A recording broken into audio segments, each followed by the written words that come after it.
Welcome to the historic Ocean House, a luxurious hotel that pays homage to New England's golden age of hospitality, with timeless elegance and renewed civility. This treasured resort is the setting of our special broadcast of the Ocean House Author Series, each program featuring nationally best-selling and award-winning authors in a salon-style conversation, hosted by Ocean House owner, actress, and best-selling author Deborah Goodrich Royce. WCRI is pleased to partner with the Ocean House to present this ongoing series, which brings you the best and the brightest of the literary world. Now, let's take you to the Ocean House. Vanessa Lillie is the USA Today bestselling author of Blood Sisters, a new series centered on the stories of missing and murdered Indigenous women and girls. It was a Target Book Club pick and a Good Morning America Book Club Buzz pick. She lives in Providence, Rhode Island. Originally from Miami, Oklahoma, she is a proud citizen of Cherokee Nation. Next up, we have Christa Carmen. Christa lives in Rhode Island. She is the Bram Stoker award-winning and two-time Shirley Jackson Award-nominated author of The Daughters of Block Island, Beneath the Poet's House, and her featured book today is How to Fake a Haunting. She has a BA from the University of Pennsylvania, an MA from Boston College, and an MFA from the University of Southern Maine. Next up, we have Karen Dukess. She's the author of The Last Book Party, and her featured book today is Welcome to Murder Week. Karen has been a newspaper reporter in Florida, a magazine publisher in Russia, and a speechwriter on gender equality for the United Nations. She has a degree in Russian studies from Brown University and a master's in journalism from Columbia University. She lives outside of New York City and in Truro on Cape Cod. Next up, we have Kristin Offiler, who holds an MFA from Lesley University. Her short fiction has appeared in the Raleigh Review, Waccamaw Journal, and the Bookends Review Best of 2020 print anthology. While she's not writing, she can be found reading on the porch of her 130-year-old house or exploring charming corners of New England. She lives in Rhode Island with her husband, son, and dog, and her featured book today is The Housewarming. And last but not least, we have Tessa Wegert. She's the author of the Shana Merchant series of mysteries. A former freelance journalist, Tessa has contributed to such publications such as Forbes, The Huffington Post, Adweek, The Economist, and The Globe and Mail. Tessa grew up in Quebec and now lives with her husband and children in Connecticut, where she studies martial arts and is currently at work on her next novel. And her featured book today is In the Bones. So let's give a warm welcome to our panelists.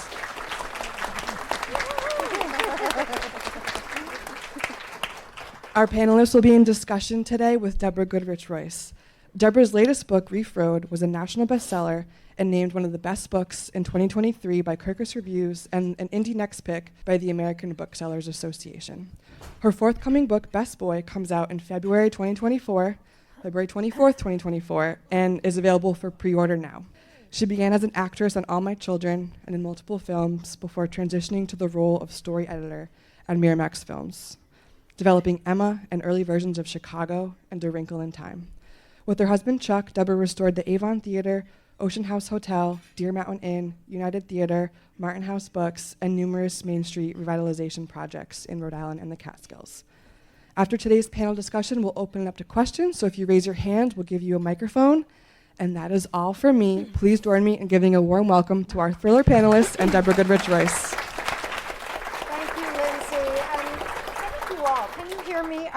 I'm on. Am I on? So we are going to be on the radio. Do any of you listen to these on WCRI? I get calls from people who say, I was driving around and I heard one of these author interviews. So turn off your phones if you can. This is one of my favorite events of the whole author season year. First of all, you get food, and I'm starving, so it all smells really good. And second of all, we get really the best of the best. Oddly, we don't have any men here today. That was not by intention. We've had a varied group over the years. And that's enough for me. So I'm going to start very simply with Vanessa, and we'll just go down the line on the first question. I think it's always helpful to hear from the author. How would you describe your book? Everybody hates the term elevator speech, but what is your short version of what your latest novel is about? Well, thank you so much for having me. This is amazing to be back here, and with this such a fun panel. New England-y-ish. right? New York, New England. Right. We're And Cape, the Cape too. I think that counts.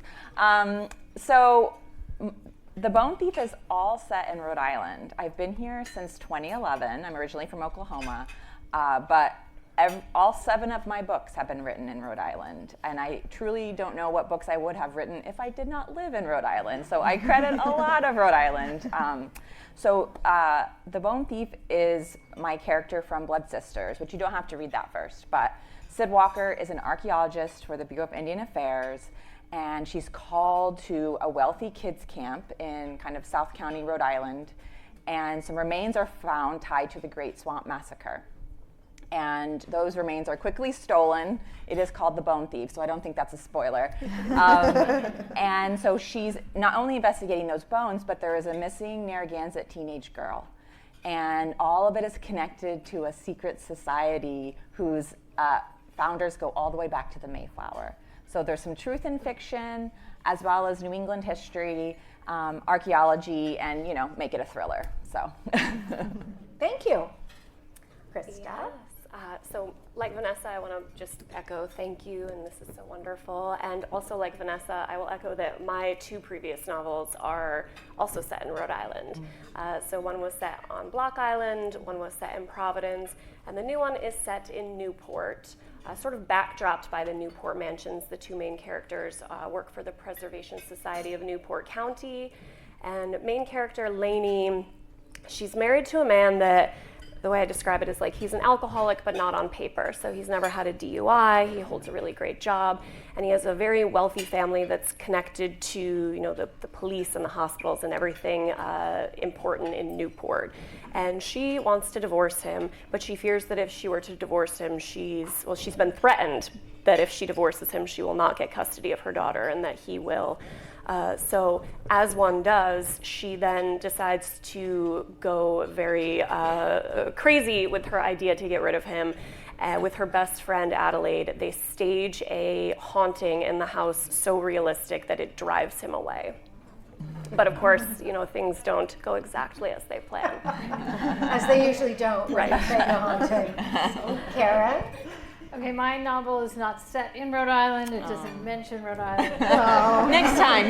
But I went to college in Rhode Island, so there's that. Welcome to Murder Week is about it's narrated by 34-year-old Kath Little, who lives a very quiet life in Buffalo, New York, until she discovers in her estranged late mother's papers that her mother had booked the 2 of them to go to England, to a small village, to participate in a Solve a Fake English Village Murder Mystery Week that is marketed to BritBox Masterpiece Theater watching Americans. So she goes on the trip, she tries to get a refund, and she's told because she's unfortunately not deceased like her mother, she can only get half a refund. So she goes on the trip and she shares a cottage with 2 other American solo travelers, a 40-year-old man named Wyatt who works unhappily in his husband's birding store, and his husband has sent him on this trip, and a 50-year-old recently divorced romance writer with writer's block. And the 3 of them team up to solve the fake murder mystery, and while they do that, they also solve the real mystery of why Kath's mother wanted her to go. So it's a fake murder mystery and a real family mystery, and there's a little romance in there as well. Thank you. All right, Kristin. The housewarming is about a woman named Zoe Gilbert who goes missing off of Block Island after a week-long trip with her 4 friends. So the 4 friends make it home and she does not. There's a true crime reporter who believes that the friends had something to do with it and really latches onto them. They sort of stop speaking, the group of friends, and then 5 years later, where the story takes place mostly, they're reuniting when one of the friends buys a house on Block Island and is throwing a housewarming on the anniversary of Zoe's disappearance. And the true crime reporter is back with a book that she wants to write about the disappearance, and she still thinks they had something to do with it. They're all hiding something. All the secrets come out. You find out what happens to Zoe in the end. But yeah. Okay, thank you. And Tessa? Yeah, so In the Bones is not set in Rhode Island either. However, it's set in the Thousand Islands region of upstate New York, all the way on the border of Canada. And the town in which it's set is very similar to Watch Hill, for example, in this area. There are a lot of summer people that come in. It begins at the beginning of the high season, where a lot of these summer people are coming back to open up their homes for the season, and they notice some strange objects missing from their homes, some evidence that some of the homes perhaps have been broken into. There's really no rhyme or reason to it. And then things get even stranger when a former NHL hockey star who has recently renovated a home there and is coming to move in discovers someone hiding in his walls. And things get even stranger when that individual ends up finding evidence of a crime inside this home. So it is actually the first in a new series, the North Country series it's called. And if anyone has read any of my previous series books, the Shana Merchant books, this is a spin-off series. So there are some of the same characters actually, but you don't have to have read the previous books because there's also a new cast of characters and a whole new premise. And it comes out on November 4th, so it's actually here a little bit early, and Vanessa's is early as well. Two pre-publications. Yeah. Vanessa and Tessa. So that's great. And you have to get all the books. I'm sorry. I have gone on tour with Annabelle Monaghan, and she always gives a speech of, the holidays are coming. Everybody has a birthday. What better gift? So, on that note, Christa, I want to talk to you about Gothic novels. I wrote a book that I consider to be Gothic, and my publisher was very squeamish about calling it Gothic, and I think his understanding of Gothic was very different from mine. So I'd love you to talk about what makes a novel, a movie Gothic. What is that genre, and your love of it? Yeah, that's a great question, because I think today's understanding of it, it's sort of evolved to be different things to different people. I did kind of grow up reading a lot of Gothic novels, the more classic Gothic novels like The Monk and Castle of Otranto and The Mysteries of Udolpho, and I always loved those novels. Also, too, this is a great way to remember like the slightly more modern but still older classic Gothics. If it's a book with a big mansion in the backdrop and a woman in like a nightgown with a candelabra cowering, you've got a Gothic novel on your hands. So, but the classics kind of do follow a formula. It's usually that there's the big decaying mansion of sorts in a very isolated area. The weather is usually very gloomy. There's some sort of, there's usually a heroine in distress, and oftentimes she's been sort of sent to this mansion, and there's a mystery. Throughout the plot, buried secrets come to light, and there's usually an element of supernatural that may or may not have a real world explanation. So that's kind of like the traditional, older classic Gothic novel. But today, I mean, there's so many subgenres, and it's evolved into all these different places. I mean, Anne Rice's like Interview with the Vampire series is considered Gothic. It's sort of a vibe now, where it's like the dark. If you have even just one of the major elements, and then you do something different with that, it can still sit very firmly in the genre of the Gothic.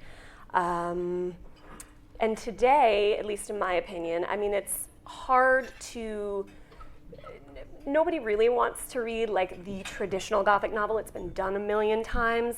You don't want to sit down and just like check the boxes of all the formula. So I think that makes for people doing really fun and different things with it. You've got to like subvert the tropes. You've got to do something new and exciting for the reader, because otherwise, especially if it's somebody that's read, the classics, they're gonna feel like, I know where this is going, and you want to shake it up a little bit. So yeah. Thank you. Speaking of genres, I'm going to go to you, Karen. So your Welcome to Murder Week takes a cozy mystery and plays with it. It's meta. It's very self-referential to the cozy mystery genre. So would you talk a little bit about cozies as a whole? Have you written them before? Do you love them? What drew you to this? I mean, what made you write this? So, cozies as a whole, which I don't think my book is quite a cozy. I like to give it as like cozy adjacent, and it's sort of a genre blend. But the typical cozy mystery is like a mystery where no one's really upset. Somebody's died, he's died before the book has started. There's often humor in it, an amateur sleuth. and a lot of baked goods. I think that's like typical. Maybe a cat. Yeah, the cat, old ladies, etc. I had never written a cozy before. I had watched a lot of like Masterpiece Theater, BritBox, English Village shows. I had no intentions of writing a mystery of any kind, but I took a trip to England with my sister. We went to an English village called Bakewell in Derbyshire, and we had an absolutely delightful time, and I felt like I had stepped into the pages of all the English novels I had read from the Brontes and Jane Austen, and also stepping into like the episodes of Midsummer Murders and Father Brown. And so the whole time I was there, I kept thinking of references to popular culture, to fictional things. So like we would take a walk across the field, and I would think, oh my God, I'm Elizabeth Bennet. I have mud on my hem of my skirt, and I'm going to rescue my sister. Or we would pass the church, and I'd be looking for the vicar. Is it a bad vicar, a good vicar? And it was so much fun. And we also went through a lot of places that there were references to Charlotte Bronte and where she had been inspired to write Jane Eyre, references to Jane Austen. And I came home, and I just had so much fun on that trip that I decided I wanted to write a novel about Americans having the same kind of experience, going to an English village and experiencing it not through history of the kings and queens of England, but through fiction. And my initial idea was to write about a writers group going to England. I like the idea of a group of people that come together for a certain reason, but other than that reason, they have nothing in common, but they become very close because of their shared interests, which can happen in writing groups a lot. I thought this was a great idea until I talked to a friend of mine who said, okay, so you're going to write about writers going to England, and what are they going to do there? And I thought, oh, they're going to write. That's going to be really, really boring. And then, I don't know how, I just had the idea of like, they're going to solve a fake murder mystery. And I had no idea how I was going to do it because I had never written a mystery. But that's what I did. And I had a lot of fun. So as you said, it references a lot of the things I've talked about. It references British novels and television shows and mysteries and just sort of like the American idea of what the English village is. So I had a lot of fun writing it. Okay, so Vanessa, you are a member of the Cherokee Nation. You live here in Rhode Island. You've written thrillers that really have nothing to do with that. Mm-hmm. As you mentioned, this is your second Sid Walker novel. So I'd love for you to talk a little bit about this idea of being a Native American person, an indigenous person, and there are stories going on all across North America of historical ills and disappearing young women. Mm-hmm. That is really seems to be the modern story. So you've worked all that in, and did you always know you were going to write about that? Were you leading to it, or did you have to find a moment of courage? How did that happen? Yeah, for me as a writer, it's always there's just some bright and burning issue or question in front of me, and that's what I want to explore in my thriller. So my debut was new motherhood because I really struggled postpartum, and I wanted to write about it. I also was new to Rhode Island, and so I wanted to write about Rhode Island. And so that book is really it's Providence, it's Newport, it's Jamestown, and it's a dark side of motherhood book. The Widows series that I co-authored, that was 80s. I was fascinated by Providence in the 80s. I was really interested in delving into that. So it's sort of whatever is in front of me. And I knew that I wanted to write, the first book in the series, Blood Sisters, is in Oklahoma. But writing about where you're from, you have to be ready for it. And I had to really revisit a lot of history and truth about my community that I hadn't thought about or processed as a child living there. And where I'm from, if you haven't read Blood Sisters, is called one of the most toxic towns in America. It was the very first environmental Superfund site in the country. And you just kind of grow up next to an Orange Creek and you don't think about it. But as an adult, I did. And so I kind of had to have the emotional space. Also, you're putting in, my own family's indigenous history of being on the Trail of Tears and, losing that sort of part of your culture and then having to reinvent it. And you just have to, you're right, be ready for it. And so I was in a place where I wanted to write about it. And then in the sequel, being in Rhode Island since 2011, I've been really lucky to connect with the Narragansett tribe here. I go to the summer meeting, August powwow every year, which I encourage everyone to go to. It's the oldest continuing powwow in North America. 350 years they've been singing songs and dancing and celebrating. It's great. You know, and I actually just joined the board of the Tamaquag Museum. And so being involved in that way, I wanted to, again, write about the sort of history that I learned about in Rhode Island that is fascinating. It's, you know, pre-American history. It's incredible. So much of who our country is happened right here in Rhode Island. And from the Great Swamp Massacre to the Smoke Shop Raid, which, you know, there's echoes in that, which is so interesting to me as a writer, right? Where are historical echoes?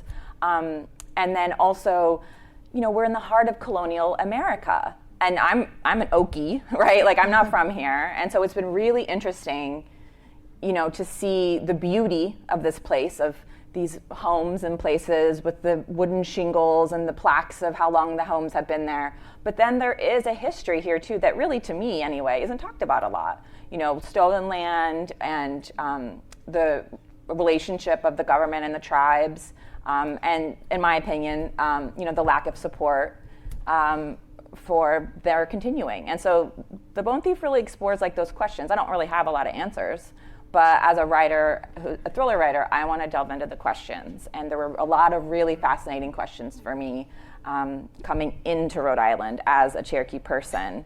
And I wanted to, you know, have my archaeologist main character get into it.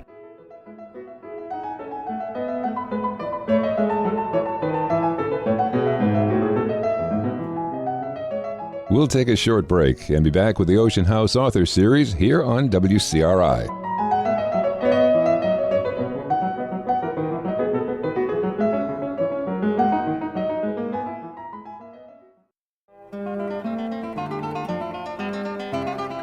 This winter, beat the blustery days and the midwinter blues with a great read.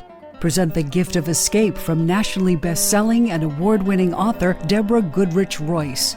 Her newest novel, Best Boy, is a gripping psychological thriller, an engrossing taut read that explores identity, memory, and the dangerous power of forgetting.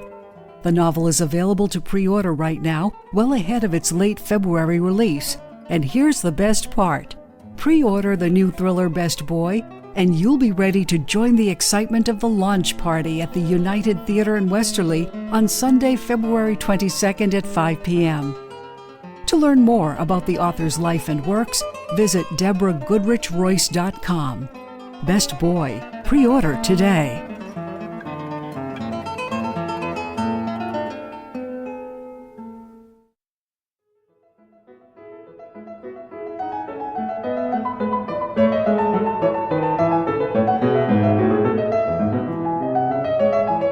And we're back with the Ocean House Author Series on WCRI.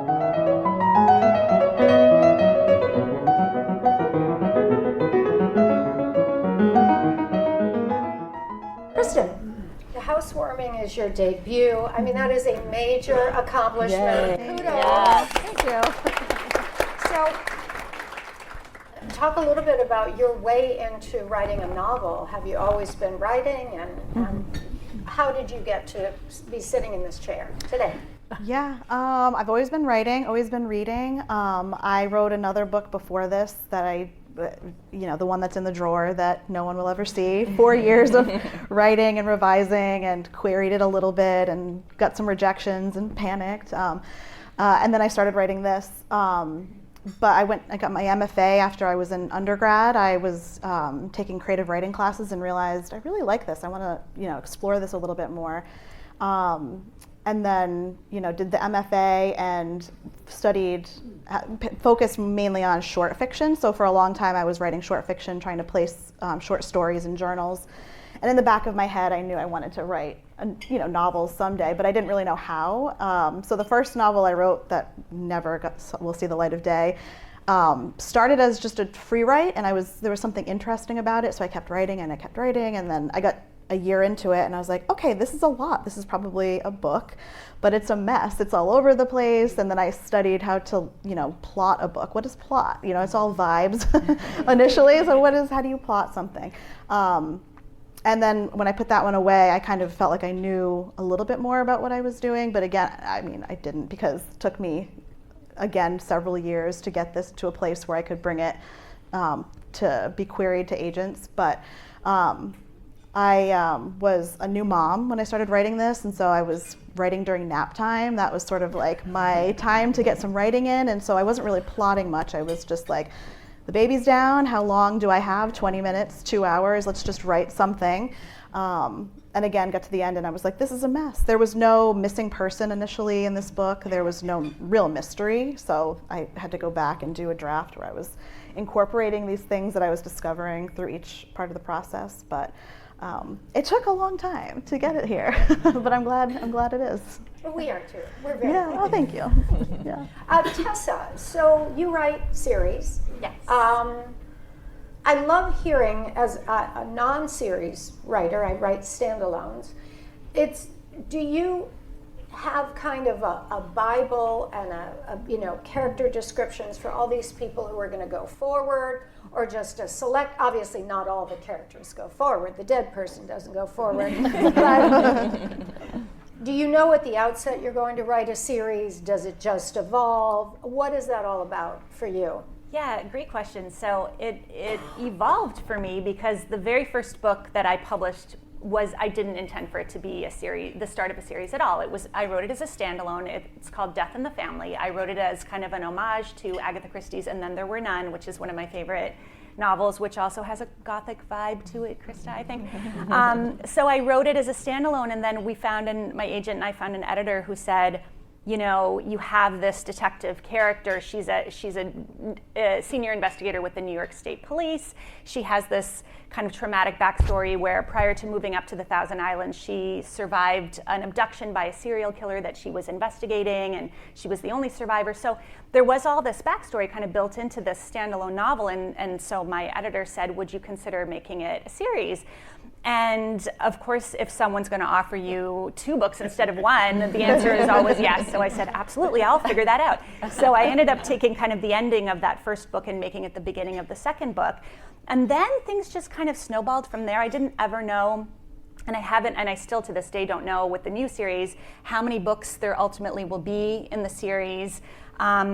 The book that I published last year, which is called The Coldest Case, is the 6th book in the Shana Merchant series, and I am on a kind of hiatus from that, and I'm launching this new series, but I do think that I eventually will go back to that series and write other books once I have, gone down this path. And to your point about recurring characters, that decision to start a new series was largely about wanting to put a little distance between my protagonist, Shana Merchant, and this traumatic incident from her past that I felt like I had explored over the course of 6 books, and I was ready to move on. I think she's ready to move on from discussions about that at this point. So, if I write another series in between or other books in between, I saw an opportunity with this spinoff to still incorporate her, so readers who don't want to see her go, readers of the Shana books who don't want to see her go, still get time with her. But I'm putting some distance between her, and what's happening now in her life. There were some big major life changes. So in this book, I spend a lot more time dealing with the colleagues that you got to know in the earlier books, the sheriff, her detective husband, who's in the same troupe as she is with the New York State Police. So I, up until this book, did not have any kind of character Bible or, like Excel spreadsheet or anything like that, keeping track of all the character names, which was a mistake, and I regret. I think I was just too impatient to get started with writing with every new book, and once you're on that book-a-year schedule, there isn't that much time either, so I never had a window where I could really sit down for a month or something and figure out, all those details. I just would go back to the previous books, like the final PDF version of the book, and kind of mine that for the details that I needed about eye color of characters that I had mentioned before, and their, marital status and whatever else. I'd have to dig that all up. But with this book, because it's a spin-off and I am including a lot of previous characters, and I don't know how many more books will be in this series or where this is going, it felt like a good time to actually put in that legwork. And so I'm still working on it. I mean, it's a huge, I think I have it's 80 characters or something at this point, and I haven't even included all of the characters from the second book in the series, which I'm writing now. So it's a bit of a beast, but it seems like the responsible thing to do at this point. It's a family tree. Well, I'd like to actually go down the line, starting with Vanessa. Talk about process. So you write standalones, you do write series. Yes. How do you approach them? I think, how many people are writers in the room? So that always means there are more, because some people raise their hands and some people don't. I think everybody's interested in your process. How do you write a book?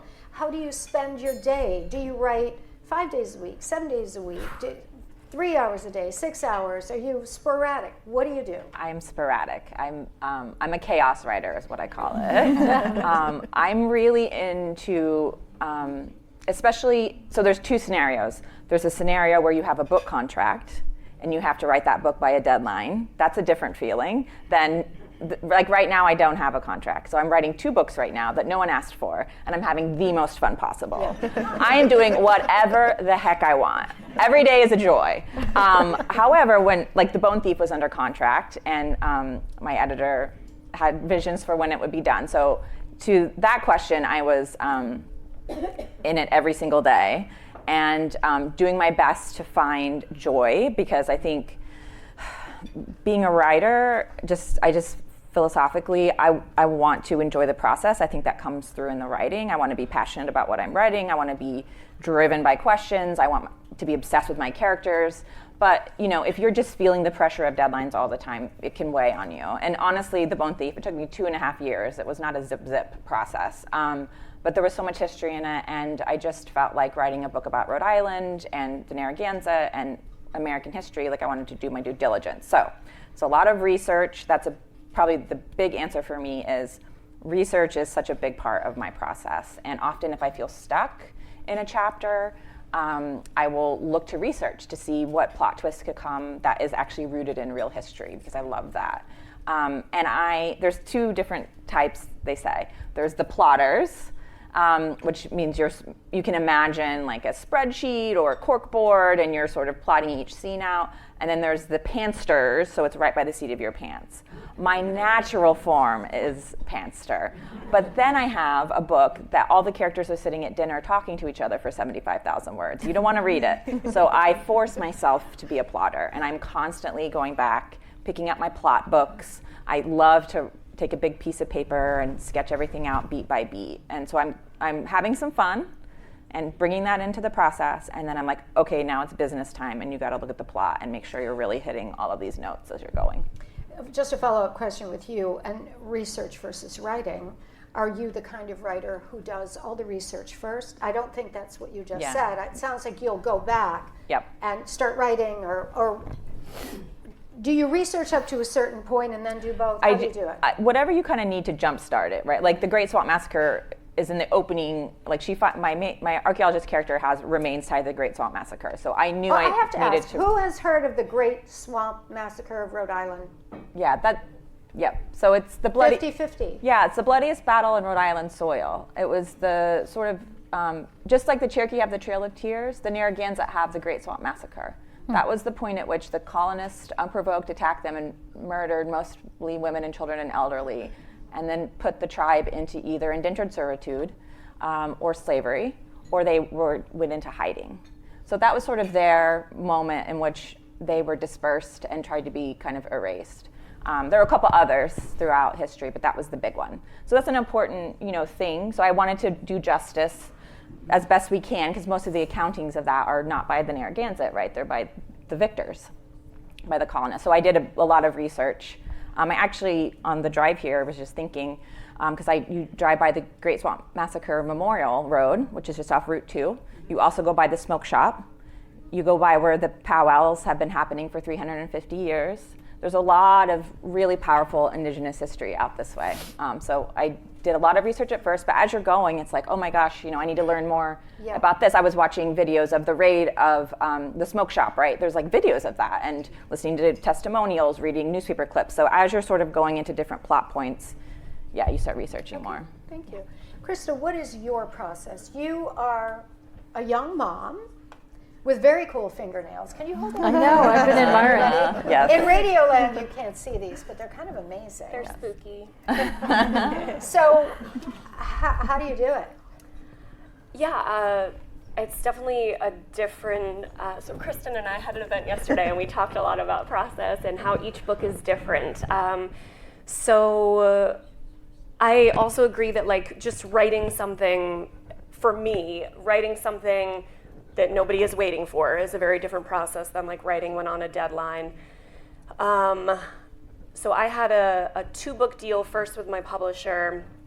And those books, you know, I kind of like gave myself enough time. I felt like I had enough time. With my 3rd book, my publisher had sort of like the right of first refusal, meaning like they wanted to see the next book. So I brought them like 50,000 words of the next book, and they were like, oh, there's so many cool things about this and so wonderful. But yeah, also we don't want this one. There's many reasons why we don't like it. So, but we still want to do another book with you. So if you could just go back and write another one and bring it to us also as quickly as possible, because we like to keep you on the book a year schedule. So I was a bit panicked. And so being on a deadline means like, you know, I have a full-time job and a 5-year-old daughter. So I was writing, I felt like a little magpie, just like snatching time. When I first started writing with the aim of publication about 12 years ago now, I would go up into my office and I would sit with the correct notebook and the right pen and write for, you know, a specific amount of time and get my pages. And now I just always have everything with me. Like I always have a laptop, I have a Kindle Scribe, I have notepads, I can write on my phone, I will text message myself things. Also, since I am in Westerly, if anyone has seen the crazy person with the dog tied to her waist walking in the like Ashaway route area, the golden dog, and she's writing in a note, I can walk my dog and write, because it's an hour where like nobody, you know, I leave like the work phone at home and So you actually do that with a pen, you're not dictating to yourself? No, I try to do, I prefer writing so by everybody hand. be careful driving. Yeah. Please? She's not looking. It's true. Yeah, I prefer handwriting, but like over each book that I've written like less and less handwriting, because then it takes time to, well, I will just say really quick for any writers in the audience, because I think this is wonderful. There's a new Kindle Scribe that you can handwrite on, and you know there have been some products like this before, and it's usually a bit more cumbersome. You have to like select areas and like all these steps. There is a Kindle Scribe, which means it's a Kindle, you can keep all your books on it, but there's notebooks, and you can handwrite and then press a button, and it just converts it to text and sends it to your email. It's amazing. I do can handwrite on that, especially in the evenings if I want to like go to bed at a reasonable hour and not be beaming computer blue light into my brain while. Yeah, it's great. So. Wow, thank you. Yeah. So Karen, I was listening to your CV here. So Russian, now what you said you published a Russian magazine? Is that what? Yes. I went to Russia in the 90s, and I helped start the Moscow Times, which is an English language newspaper, which still exists as an independent paper published in the Netherlands. It's one of the few sources of independent news from Russia. And then I stayed there. I dragged my husband to Russia with me, and then he had the nerve of getting a job there and making me stay.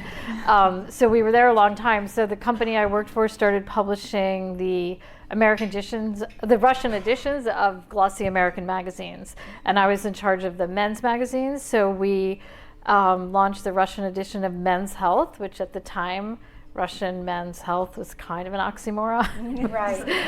But it was very successful, and the company also published the Russian edition of Playboy for a couple of years. And so I was doing that for a few years after being an editor there. So talk about novel writing and process and how this has all fit together in your life, and you know, was it like a bright line between that career and your writing career? Talk a little bit about that. So I think I always wanted to write fiction. I wrote fiction when I was a kid in the way that children do, just because it was fun without any angst or self-criticism, until I was in high school and college.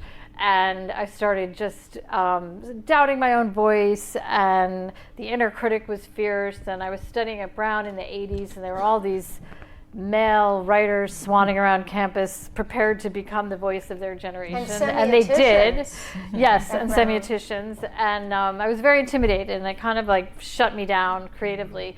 So my career was always writing. I was doing journalism for a long time, and then speech writing, but I was always in all of those things for the writing more than for the reporting. I remember working at a newspaper in Florida, and I was covering City Hall, and I remember finding out about something that I knew was a good story, and I thought to myself, does it really matter if the people find out about this today or tomorrow? And I thought, you got to get out of this business. You're not really cut out for it.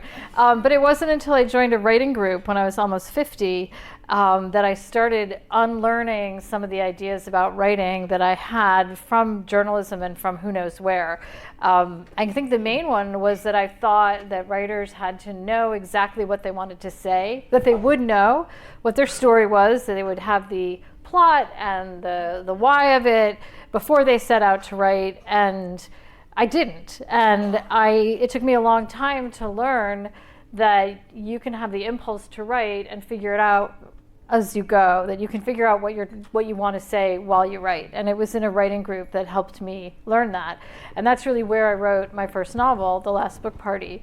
It started out as that's a novel set in Cape Cod, almost Rhode Island. And I started out writing a piece of memoir, and then one day it just kind of went fictional. A character appeared who was completely fictional. He had a secret, and I didn't know what, and I thought this was a disaster, and I went into the writing group, and I said, I don't know what this is. I don't know where I'm going. And they said, just keep going. Just trust that you'll figure it out. And that was a strange idea to me, because a journalist and a speechwriter, you can't do that. But they kept saying that every week, and that turned into The Last Book Party. But in general, my process is pretty chaotic because I don't plot. So I procrastinate a lot when I'm doing the first draft because I don't know where I'm going with it. But once I get a basic scaffolding of a plot, when I know I have a beginning, middle, and an end, then I relax, and then I start to have a lot of fun with it. But Welcome to Murder Week was sort of different. I had written a second novel after The Last Book Party that was drawing on my years in Russia. And it was about an American woman in Russia in 2017 with flashbacks to the 90s. But I was trying to sell it just after Russia invaded Ukraine, and nobody wanted anything to do with Russia. And I was very unsure about the novel as well. So after, I don't know, maybe 6 publishers wrote beautiful, kind rejection letters, I decided to set it aside. And my first novel had sold very quickly and at auction. This novel just died. And now that I had experienced that, like for the first time I really knew viscerally, you can spend 2 or 3 years writing a novel and not sell it. I decided that if I was going to do this again, and maybe not sell it, because who knows, that I was going to have fun. So the driving force of writing Welcome to Murder Week was just to have fun. I was like, I want to have fun doing this, because writing the Russian novel had not been a lot of fun. And I want to just give a really fun reading experience to the readers. It ended up having a serious side as well, but it was what a lot of writers say is like, write the book that you want to read. Mm-hmm. And so at that time in my life, I wanted to escape from the news. I wanted to have fun. I wanted to know if I spent a year or 2 on this and didn't sell it, I wouldn't look back on it and feel like it hadn't been a good time. So luckily it sold. Yeah, lucky for us. Kristin, you want to talk a bit about process? You too are raising a child and kind of doing it all. Yeah, my process has changed a lot over the years. I started off more of a pantser, as Vanessa was explaining, where I'd have a little bit of an idea and then just write for a year until I got to like 90,000 words and go back and look at it and see what I had and then take it apart and make little cards and try to move things around. I wrote 2 books that way. This was one of them. The Housewarming was one of them that I just had. I want to write about friendship, and then I did that, and then I was like, what if we add a missing person and then do another draft like that? What if we look at the impact of true crime and true crime obsession on the people who surround a missing person? So it was like layers of not really knowing what I was doing until I was doing it. And then I've sort of leaned into, when I wrote it, it was also not initially a suspense, and then I was querying agents, and I had pitched it as upmarket, which is sort of like this genre that blends like literary and commercial. It's like book club sort of fiction. So I was pitching it as upmarket. I thought it was upmarket, and I had 4 agents tell me, this is like a suspense thriller kind of book. And I was like, oh, I didn't realize that. But you're the professional, so I'm gonna trust you. And so when I signed with my agent, our plan was to lean it into suspense about like 20%. But because I was sort of doing that after the fact, the process was tricky because I went like 80% with the first rewrite, and then we were pulling it back, just like over the top with the thriller stuff. Everything was a, red herring. Everything was a twist. It was too much. I was reading a lot of thrillers during the rewrites with my agent too, because I was like, I don't read a ton in this genre, but I'm clearly interested in suspense and mystery. So I was giving myself a crash course and reading a ton. But now I'm drafting something new. It's not under contract, so like they've been saying, it's fun and it's just for me right now. Although I think we're going to try to sell it soon, but right now no one wants it. No one's waiting for it. And I, for the first time, didn't just have an idea. It was sort of like the whole story. I could see it, which that's never happened before. So I was able to write a synopsis for it before writing it, which first time for that, feels like a gift because I've never really known where I'm going with a story, so I could kind of see like the arc of it and the twists even. I think reading a ton of thrillers throughout the rewrite process of The Housewarming showed me like pacing wise where, it's good for a twist to happen or a reveal. As far as like day-to-day process, I try right now that because I'm drafting, I'm trying to write 1,000 to 2,000 words a day. I do word count because I feel like some days I can do that really fast, some days it takes a lot longer. But if I'm hitting a word count, I can kind of figure out when I might be done. And with a first draft, I just want to get through it. And then I like revising more. So I would rather have something to work with and then, spend my time revising it. So is that a chapter for you, 2,000 words? About, yeah. So that ends up being about a chapter, yeah. Yeah. And Tessa, we're going to go to questions next. What is process for you? What is your day like, and how do you go about it? Yeah, it's kind of a mix of what everyone has been saying, and it's funny. It's always interesting to me to hear how every author has such a different approach to it. And I think I'm hearing too, and this is definitely how it was for me, like your process can change over time. And one book to the next, it can be a very different experience. So I started off not plotting at all, and then realized, wow, to write a murder mystery and have no idea, who was killed, who's responsible, what the motives could be, like any of that stuff. I did it with that first book, but it took 3 years. And now I was under contract, and now my publisher wanted it in 9 months or 10 months. So my process has become I just do a very loose outline, and then I really kind of give myself permission to see where the story will take me. And with the last 4 books, including this one, In the Bones, I have changed the identity of the killer like at the 80 to 90% mark of writing the book. Because I realized that if I know who the killer is and who the culprit is all the way through, it's much harder for me to fleece the reader and pull the wool over their eyes, right? If I'm surprised and I, had no idea that this was the direction it was going to go in, then it's much harder for the reader to predict. So that has kind of become my MO, and I'm just going to keep going with that because it seems to be working. And if I've done my job well, then obviously when I get to that point, 80 or 90%, I have a number of credible suspects who it could be. So it really could be any of them. And then I go back and do a lot of revision to make sure that I don't, tip my hand too early in the book, make it too obvious that so-and-so is responsible.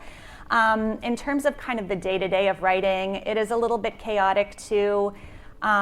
Especially in recent years, because now I'm no longer doing the freelance writing stuff. I've kind of left that behind. But I do teach creative writing classes now in Fairfield every week, and I do a lot of work for the International Thriller Writers Board of Directors. So there are other responsibilities, and everybody here knows social media takes time. I mean, there are so many other tasks related to working in this field that are pretty time consuming. So I too try to go based on word count. I try to get depending on where I am in the process, anywhere from 1,000 to 2,000 words usually done a day.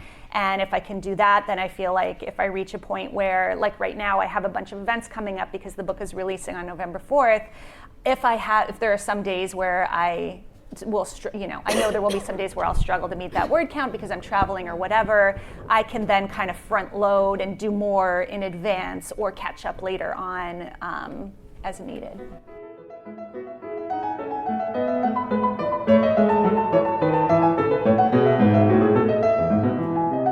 We'll take a short break and be back with the Ocean House Author Series here on WCRI.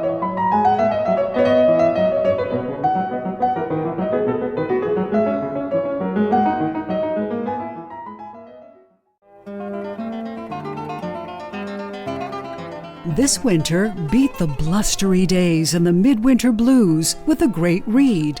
Present the gift of escape from nationally best-selling and award-winning author Deborah Goodrich Royce. Her newest novel, Best Boy, is a gripping psychological thriller, an engrossing taut read that explores identity, memory, and the dangerous power of forgetting. The novel is available to pre-order right now, well ahead of its late February release. And here's the best part. Pre-order the new thriller Best Boy, and you'll be ready to join the excitement of the launch party at the United Theater in Westerly on Sunday, February 22nd at 5 p.m. To learn more about the author's life and works, visit DeborahGoodrichRoyce.com. Best Boy, pre-order today.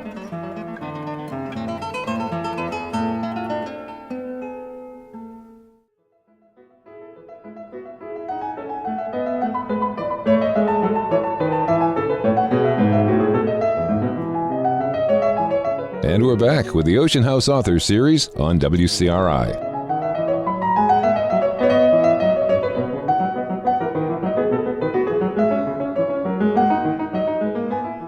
So many more questions. But it is time for you to ask questions. There are mics that will go around. Do we have, there's Lindsay with the mic. And do ask it into the mic for people listening on the radio. I think they do like to hear. Raise your hand. Yay, there's first a bold question. one. That's Yes. hard. That's the hardest one. Thank you all for coming, because I think you're all very interesting. And I host a book club in my little beach community, so I feel like this is a little research for all of them. But I'd like to ask all of you, maybe you can just quickly go through with a quick little answer about the endings of a lot of these books. Like, is your publicist saying you need to wrap the book up in X number of pages? How do you know when the book is ready to end? Some of the books I've been reading a lot lately seem like, quick, everybody's all wrapped up. This one's getting married, this one's dead, we had a fire, bing, bang, it's done. Yeah. And, I don't know if the author or your publicist is saying 300 pages, that's it for your book, and let's wrap it up. Or how do you know when your book is ready to end, I guess would be the full question. Endings are really hard. I think I kind of know what you're talking about, which is where you've read a book and you feel like you've been going on this journey, and then all of a sudden all the major things you've been thinking about are just jammed into the last chapter. I'm pretty sympathetic to that. And I think that could be a combination of them on a deadline, them being really tired of writing that book. And so I think you're right. It's it could be some editor pressure. But it is also that it's just hard to bring everything together. It really is. And you've got all of these threads. I liken it to plate spinning. For me, it's hard for me to keep a whole story in my head. So actually, especially when I'm writing the ending, I have to really ask my family and my dog to leave me alone for a few days, because you sort of have to read it all. And so you kind of know where all the threads are, because your reader experience is so different than the writer experience, right? You're in it, and you've been brought along. But I'm like writing this chapter and I'm editing that chapter, and it's messy.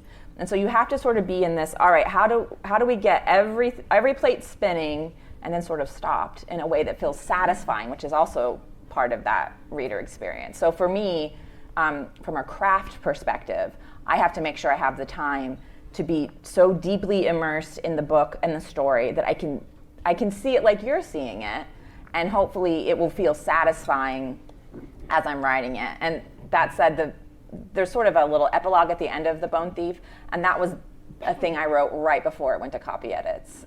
So even sometimes you think you've landed it, and you're like, oh, maybe there's a little more that needs to be in there. I'll just say quickly, I have kind of a different, I feel like I started, like Kristin, writing all short fiction. I wrote just short fiction for years. And I don't know if it's because of that or just because of how my brain works. I do tend to, when I get an idea for a story, I can kind of hold the whole thing in my head. Like I always know where I want it to start and where I want to end up.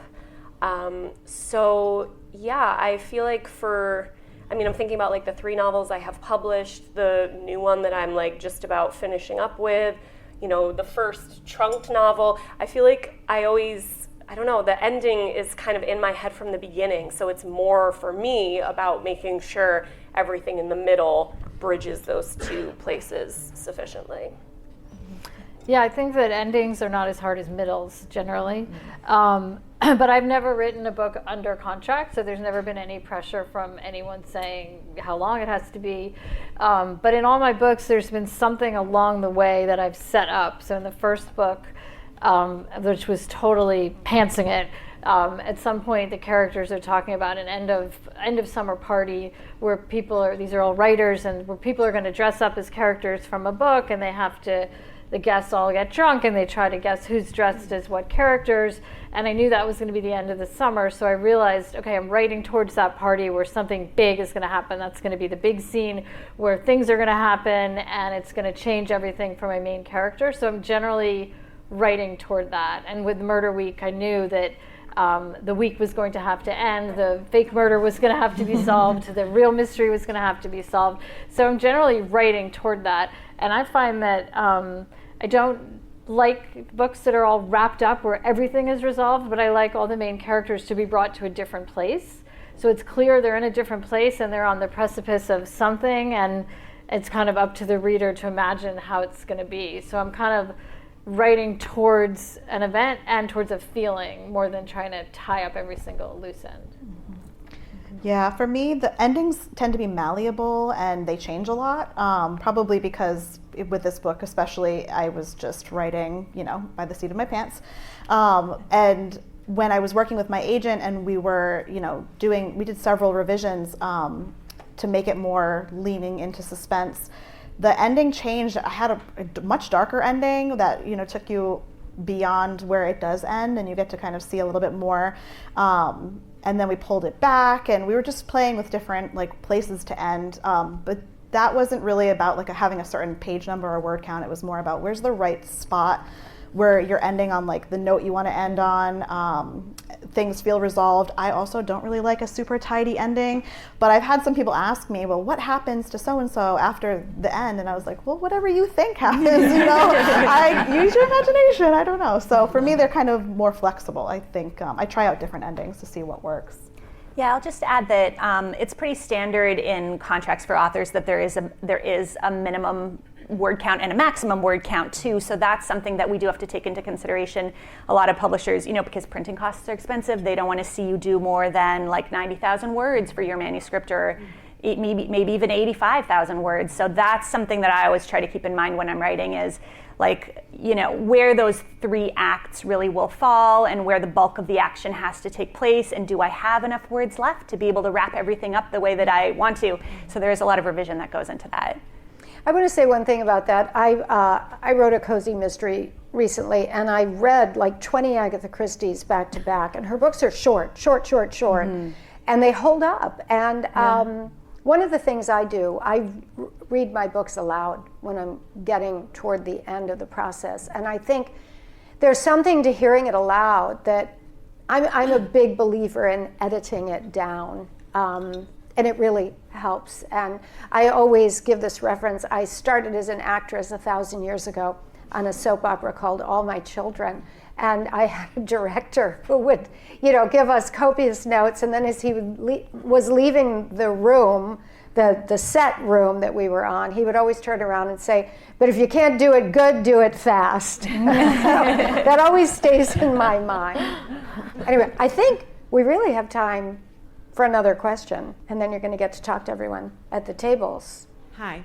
I don't know what the process is and what everybody else only reads or they listens to book, but I happen to listen to a lot of books. How do you decide on who reads your book? Do they pick it for you? Do you pick people, or how does that work? It depends on how collaborative your publisher is. I've been very lucky, and I think most publishers want to be collaborative.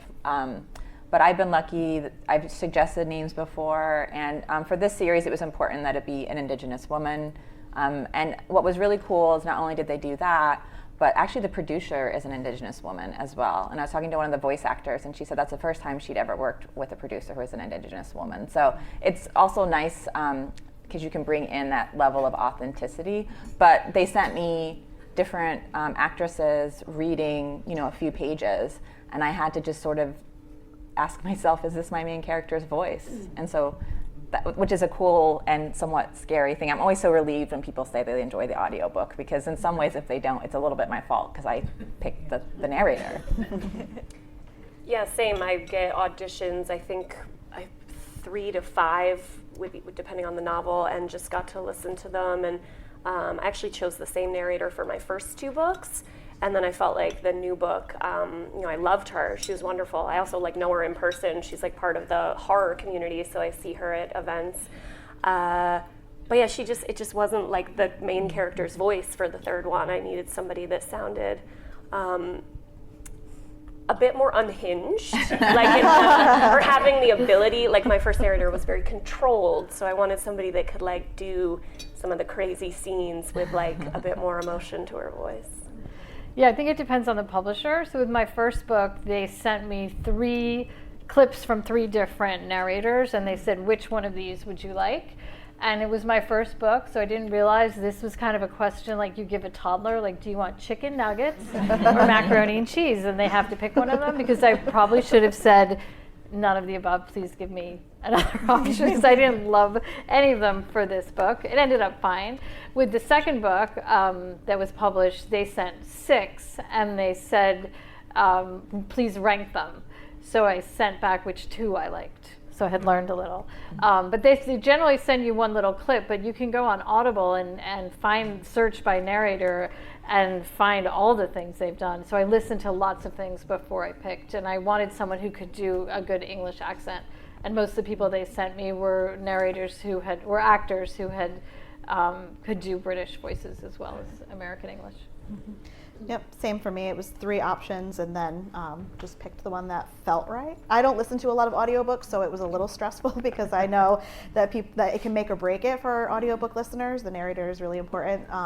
So it was just a matter of choosing the one that felt like she was telling that little snippet the most authentically, I guess. Mm-hmm. Yeah. Yeah, same thing with me. I did get to choose, but within the bones, it was fun because it was the first time that there would also be a male narrator. So the narrator from the previous books, which were written from the protagonist's point of view, is returning, but now there's also a male voice because there are a lot of male points. This new one is multiple points of view versus what I was doing before with just a single narrator.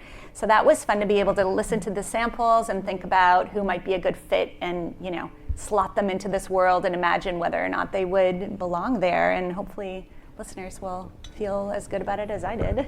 And often they'll give you a pronunciation guide. If you use unusual words, you will want that. I was listening to a friend's audiobook set in New York City, and I can't remember whose book it was. And if you've raised kids in New York City, the narrator kept referring to a boys' school, calling it St. Bernard's. And I'm thinking, wait, I didn't raise boys, but isn't it St. Bernard's? And I called her and I said, have you listened to your audiobook? She was aghast, and she was able to fix it.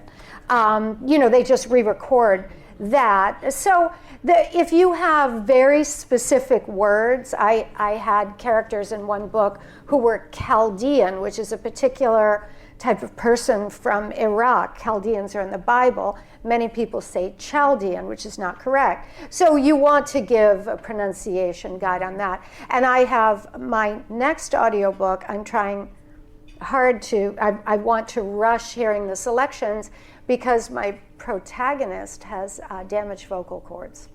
And that is a very important plot point. And I've had a reader, Saskia Marlevelt, who has this very whiskey-throated voice, and she's read 2 of my 3 books, and I'm like, well, maybe her again, because it's very particular. I think we can do one more. Yes, I'll wait for the mic. It's coming right over here. This is the question asking area. Thank you all for being here. It's been great. My question is on editors. I'm never sure what they do. And I have a friend who just published a book for children, probably puberty age, and they are changing everything she did. She lives in a project. They have a grill.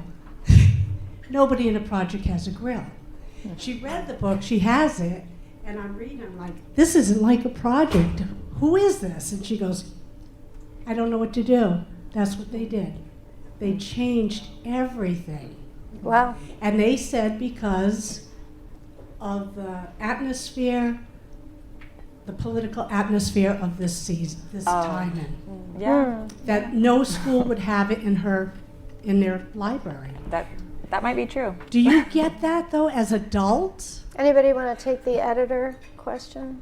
I mean, I think it varies. I mean, I think there are editors who edit a lot, and there are editors who are more of project managers than editors. I know a lot of authors that work with their own editors before the book goes to their agent, or they work with their agent to polish the book. So I think it really varies. I mean, writers often talk about editors not editing much. I don't think that's true. I think there are plenty of editors that edit a lot. I think from my experience and most of the authors I know, there's usually pretty good communication between the editor and the author. So the changes are not just something that you suddenly see when the book is done, that there's a conversation. So if the editor has a suggestion for a change and you don't want it, there's usually a conversation. Yeah. And generally speaking, most editors will say, it's your book. This is yours to accept or reject. And I mean, have you had edits where you've said, absolutely, that makes no sense? I have, my experience, I've had the same main editor for all 3 books, and then I worked with like a secondary editor that on the new one is different. But yeah, it's always been essentially the whole sort of, you can best describe it as like they're all just suggestions, and within reason, right? Like sometimes it's just like, this is not, spelled right, or this is not like correct, or like chronology, the timeline's not adding up, stuff like that. But yeah, I've also learned that most of the time the suggestions are, my take with editing is always, even if I don't take exactly what the suggestion is, and I even do this with beta readers too, like the first readers, like friends, author friends of mine that I send the book to, if somebody is pointing something out to me, even if I don't ultimately change it in the way that I usually take a good hard look at it, because if it's sticking out in some way to somebody, there must be some, I take the approach of there's probably a way to make this better. But yeah, same too. I've never opened a book, or even a short story. I've published probably 50 short stories, and editors don't typically. It is a little concerning to hear that somebody would change something and the author wouldn't be on board. Yeah. Well, and I would say, and I don't know her experience, but there is a sense, and I don't know where she's falling in that, but there is a sensitivity. If she's writing about something and that's her lived experience, if she's from these projects that you're talking about, then she really has a right to say, no, this is how it is. If she doesn't have that lived experience and it's her impressions or her research, she has less of a say. And the publisher has more of a say to say, well, actually, we have these authors who have done books in this space and we have seen this pushback and this blowback. So coming from a person who has to sometimes argue for different indigenous things, and those, not in a serious way, but as a conversation point, right? If you have that experience, then you're good. If you're writing about something that someone else has experienced, you have to listen a lot more. And a publisher can imagine conversations in which a person could push back and say, well, why did you write this book if that's not your lived experience? Especially a children's book, because that's a space that really has a lot of own voices, which is important. But so your friend, not knowing where they fell, may have fallen into some of that people are still figuring out who should be telling these stories and in the most authentic way so that kids see themselves in them, because it's even a first person kind of reflective situation. One nuance on that, in a book I wrote, there was a character who was unconscious for several days. And I did the research. You really don't have to have water. You really can live. But it was my agent editing at the time. She said, wait a second, you don't want to take the reader so out of the book and send them to Google saying, wait a second. So there was a moment where someone was giving the character ice chips. And it was not so much what you're talking about, lived experience or not. And what I had found was true, it could have been, but it stretched credulity in this case for someone who wasn't a doctor, whatever. So there's always a fine line. I think on that point, thank you all. Thank you guys. Great job, Deborah.